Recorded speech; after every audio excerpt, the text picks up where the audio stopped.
നമസ്കാരം. വന്ദേ മാതരത്തെയും വിഭജിച്ചത് ജിന്നയ്ക്ക് വേണ്ടി, ഇന്ത്യയെ കോൺഗ്രസ് വെട്ടിമുറിച്ചതും ലീഗിന് വേണ്ടി. മുൻ പ്രധാനമന്ത്രിയും കോൺഗ്രസ് നേതാവുമായിരുന്ന ജവഹർലാൽ നെഹ്റു വന്ദേ മാതരത്തെ കഷ്ണങ്ങളാക്കിയെന്നും പിന്നീട് രാജ്യത്തെ തന്നെ വിഭജിച്ചുവെന്നും വന്ദേ മാതരം മുദ്രാവാക്യം വിളിച്ചവരെ ഇന്ദിരാഗാന്ധി ജയിലിലടച്ചുവെന്നും പറയുന്നത് മറ്റാരുമല്ല, കേന്ദ്ര ആഭ്യന്തരമന്ത്രിയായിട്ടുള്ള അമിത്ഷായാണ്. വന്ദേ മാതരത്തിന്റെ 150-ാം വാർഷികത്തോടനുബന്ധിച്ച് ലോക്സഭയിൽ നടന്ന ചർച്ചയിൽ കോൺഗ്രസിനെ ഉന്നമിട്ടുകൊണ്ട് പ്രധാനമന്ത്രി നടത്തിയ പരാമർശങ്ങളിൽ കഴിഞ്ഞ ദിവസം പ്രിയങ്ക ഗാന്ധി MP വിമർശനം ഉന്നയിച്ചിരുന്നു. ബംഗാൾ തെരഞ്ഞെടുപ്പ് മുന്നിൽ കണ്ടാണ് കേന്ദ്ര സർക്കാരിന്റെ വന്ദേ മാതര നാടകമെന്നാണ് പ്രിയങ്ക ഗാന്ധി പറഞ്ഞത്. വലിയ പ്രതിസന്ധികളാണ് രാജ്യത്തെ ജനങ്ങൾ നേരിടുന്നത് എന്നും സമസ്ത മേഖലകളിലും പ്രതിസന്ധിയാണ് എന്നും അതെല്ലാം മറച്ചു പിടിക്കുവാൻ വേണ്ടിയിട്ടാണ് ഇപ്പോൾ വന്ദേ മാതരം ചർച്ച ചെയ്യപ്പെടുന്നത് എന്നൊക്കെയായിരുന്നു പ്രിയങ്ക ഗാന്ധി പറഞ്ഞത്. കോൺഗ്രസ് രാജ്യത്തിന് വേണ്ടി നിലകൊള്ളുന്ന പാർട്ടിയാണ് എന്നും BJP തിരഞ്ഞെടുപ്പ് ജയിക്കാൻ വേണ്ടി മാത്രം നിലകൊള്ളുന്ന പാർട്ടിയാണ് എന്നും എത്ര തിരഞ്ഞെടുപ്പിൽ പരാജയപ്പെട്ടാലും കോൺഗ്രസ് രാജ്യത്തിന് വേണ്ടി പോരാടുക തന്നെ ചെയ്യുമെന്നാണ് കഴിഞ്ഞ ദിവസം പ്രിയങ്ക ഗാന്ധി ലോക്സഭയിൽ വ്യക്തമാക്കിയിരുന്നത്. ദേശീയ ഗീതമായിട്ടുള്ള വന്ദേ മാതരത്തിന്റെ 150-ാം വാർഷികത്തോടനുബന്ധിച്ച് ലോക്സഭയിൽ നടന്ന പ്രത്യേക ചർച്ചയ്ക്ക് തുടക്കമിട്ടായിരുന്ന പ്രധാനമന്ത്രി നരേന്ദ്രമോദിയുടെ കോൺഗ്രസ് വിമർശനം തന്നെ ആരംഭിച്ചത്. ജിന്നയുടെ ലീഗിന്റെ സമ്മർദ്ദത്തിന് വഴങ്ങി വന്ദേ മാതരത്തിലെ പ്രധാന വരികൾ നെഹ്റു ഒഴിവാക്കിയെന്ന് മോദി ആ ചർച്ചയിൽ പറയുകയും ചെയ്തു. 1937 ഒക്ടോബർ മാസം 15-ന് മുഹമ്മദ് അലി ജിന്ന ലഖ്നൌവിൽ വെച്ച് വന്ദേ മാതരത്തിനെതിരെ മുദ്രാവാക്യമുയർത്തി. 5 ദിവസത്തിന് ശേഷം മുഹമ്മദ് അലി ജിന്നയുടെ വികാരത്തോട് യോജിക്കുന്നുവെന്ന് വ്യക്തമാക്കി നേതാജി സുഭാഷ് ചന്ദ്രബോസിന് നെഹ്റു കത്തെഴുതുന്നു. തുടർന്ന് കോൺഗ്രസ് വന്ദേ മാതരം 2ആയിട്ട് വിഭജിക്കാൻ തീരുമാനിക്കുന്നു. പിന്നീട് അതേ ലീഗിന് മുന്നിൽ മുട്ടുമടക്കി ഇന്ത്യയുടെ വിഭജനത്തിനും കോൺഗ്രസിന് സമ്മതിക്കേണ്ടി വന്നു എന്ന് തന്നെയാണ് പ്രധാനമന്ത്രി നരേന്ദ്രമോദിയുടെ ആരോപണം എന്ന് പറയപ്പെടുന്നത്. ബംഗാളിലെ തിരഞ്ഞെടുപ്പ് മുന്നിൽ കണ്ടാണ് കേന്ദ്ര സർക്കാർ വന്ദേ മാതരവുമായി ബന്ധപ്പെട്ട ചർച്ച നടത്തുന്നത് എന്ന കോൺഗ്രസ് നേതാവ് പ്രിയങ്ക ഗാന്ധി MPയുടെ പരാമർശം അത് വല്ലാതെ അങ്ങ് കൊണ്ടു BJPക്ക്.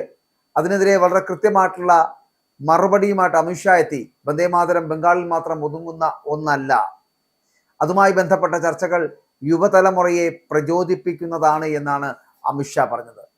ചിലര് വന്ദേ മാതരത്തെ തെരഞ്ഞെടുപ്പുമായിട്ട് കൂട്ടിക്കെട്ടുകയാണ് എന്നും വന്ദേ മാതരത്തിന്റെ മഹത്വം കുറച്ചു കാണിക്കുവാനാണ് ഇതെല്ലാം പറയുന്നത് എന്നും അമിത്ഷാ പറയുകയും ചെയ്യുന്നുണ്ട്.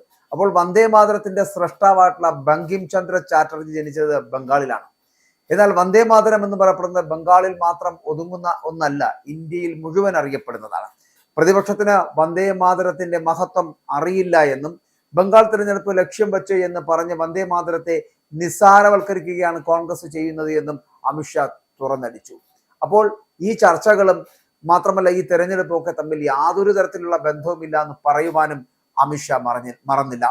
വന്ദേ മാതരത്തെ നെഹ്റു കഷ്ണങ്ങളാക്കി മാറ്റിയെന്നും വന്ദേ മാതരത്തിനെതിരെ മുദ്രാവാക്യം ഉയർത്തിയവരെ ഇന്ദിരാഗാന്ധി അടക്കം ജയിലിലടച്ചുവെന്നും നിശ്ചിതമായിട്ടുള്ള ഭാഷയിൽ കേന്ദ്രമന്ത്രി അമിത്ഷാ കോൺഗ്രസിനെ വിമർശിക്കുകയാണ്. ഈ വിമർശനങ്ങൾ ഏറ്റുവാങ്ങുമ്പോഴും വന്ദേ മാതരത്തെ ചൊല്ലിയുള്ള ചർച്ചകളും അതിനെ ചൊല്ലിയുള്ള വിവാദങ്ങളും ഇങ്ങനെ കൊടുമ്പിരിക്കൊണ്ടിരിക്കുകയാണ്. അതിന്റെ ആവശ്യമുണ്ടോ എന്ന് മനസ്സിലാക്കേണ്ടതാണ്. നമ്മൾ ആദ്യം സൂചിപ്പിച്ച പോലെ ഈ ഇത്തരത്തിലൊരു ആരോപണം ഉയരുന്നത്, അല്ലെങ്കിൽ 1937 ഒക്ടോബർ 15-ന് മുഹമ്മദ് അലി ജിന്ന എന്ന് പറയപ്പെടുന്ന, നമുക്കറിയാലോ, പാകിസ്ഥാന്റെ പ്രധാനമന്ത്രിയാണ്. ആ മുഹമ്മദ് അലി ജിന്ന ലക്നൌവിൽ വെച്ച് വന്ദേ മാതരത്തിനെതിരെ മുദ്രാവാക്യം ഉയർത്തിയിരുന്നു. അന്ന് മുദ്രാവാക്യം ഉയർത്തിയ മുഹമ്മദ് അലി ജിന്ന അതിനെതിരെ പ്രവർത്തിച്ചത് കൊണ്ടാണ് കോൺഗ്രസിന്റെ വികാരം എന്താണ് എന്നും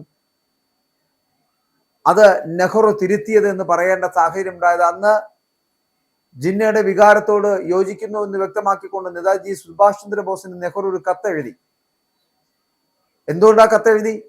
മുഹമ്മദ് അലി ജിന്നയുടെ വളരെ കൃത്യമായിട്ടുള്ള ഇടപെടലുകൾ, സമ്മർദ്ദം, അന്നു തുടങ്ങിയ മുസ്ലിം ലീഗിന്റെ സമ്മർദ്ദമാണ് എന്നാണ് ഇതിലൂടെ അർത്ഥമാക്കുന്നത്. അപ്പോൾ അതിനുശേഷം കോൺഗ്രസ് വന്ദേ മാതരത്തിനെ 2ആയി വിഭജിക്കുവാൻ തീരുമാനിച്ചുവെന്നും പിന്നീട് ഇതേ ലീഗിന് മുന്നിൽ മുട്ടുമടക്കിയാണല്ലോ ഇന്ത്യയുടെ വിഭജനം ഉണ്ടായത് എന്നുമാണ് പറയപ്പെടുന്നത്.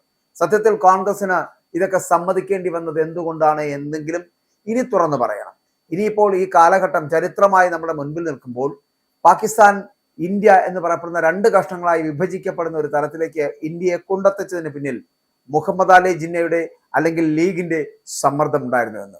ലീഗിന് വേണ്ടിയിട്ടാണോ ഇന്ത്യയെ ഇങ്ങനെ രണ്ടായിട്ട് വെട്ടിമുറിച്ചത് എന്ന്? ഇനി ലീഗിന് വേണ്ടിയിട്ട് മാത്രമാണോ അല്ലെങ്കിൽ മുഹമ്മദ് അലി ജിന്നയുടെ സമ്മർദ്ദത്തിന് മുന്നിൽ വഴങ്ങിയാണോ വന്ദേ മാതരത്തെ ഇങ്ങനെ രണ്ടായിട്ട് വിഭജിച്ചതെന്ന്?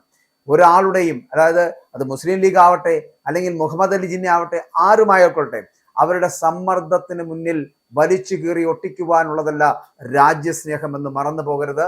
അതുകൊണ്ട് ആ രാജ്യസ്നേഹത്തിനെ എന്ത് വില കൊടുത്തും സംരക്ഷിക്കുവാൻ എല്ലാ ഭാരതീയരും തയ്യാറാകണം എന്നുള്ളതാണ്. ആ തയ്യാറാകൽ എന്ന് പറയപ്പെടുമ്പോൾ ഈ പറയുന്ന പോലെ ഏതെങ്കിലും ഒരു ന്യൂനപക്ഷമോ അല്ലെങ്കിൽ ഈ പറയുന്ന ലീഗോ ഒക്കെയുള്ള സമ്മർദ്ദത്തിന് വഴങ്ങി മുന്നോട്ട് പോകുന്ന ഒരു രാഷ്ട്രീയ പാർട്ടിയായിട്ട് അധപ്പതിക്കരുത് ഒരു രാഷ്ട്രീയ പാർട്ടിയും എന്നുള്ള ഒരു സന്ദേശം കൂടി ഇതിനകത്ത് നൽകേണ്ടതുണ്ട്.